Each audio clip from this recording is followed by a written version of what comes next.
The social media has changed the concept of community by opening up countless avenues for the users to connect with the larger community. Through this virtual medium, community is no longer the immediate community in which we live. It has now expanded to include the entire world. Today, one has become a part of global community. People in one part of the globe can actively engage with the others across the globe. Also, it has opened the new vistas for the students and professionals who can easily interact with their counterparts in any part of the world and exchange views on matter of mutual interest. A student can also easily interact with the educators and researchers in any part of the world and gain from their knowledge and wisdom. So this is what paragraph number 2 is all about.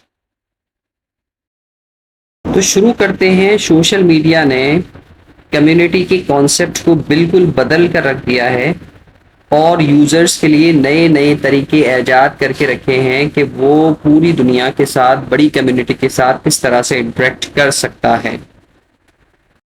اسی virtual medium, اسی جو ہے نا social media کے plate form کو استعمال کر کے ایک اب کمیونٹی جو ہے نا بہت چھوٹی سی کمیونٹی نہیں رہی، بلکہ اب یہ بہت بڑی کمیونٹی جس کے اندر پوری دنیا شامل ہے وہ بن کے سامنے آ گئی.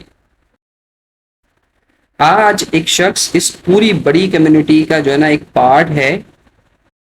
وہ لوگ جو دنیا کے کسی بھی ایک حصے میں رہتے ہیں وہ پوری دنیا کے ساتھ اپنے آرام سے جو ہے نا انگیج ہو سکتے ہیں، آرام سے جو ہے نا اپنی رائے کو جو ہے نا پوری دنیا تک پہنچا سکتے ہیں.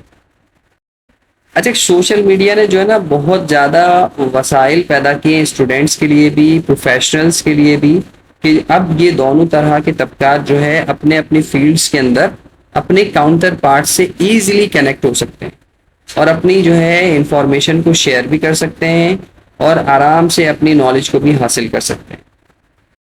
دونوں طرح کی چیزیں کر سکتے ہیں.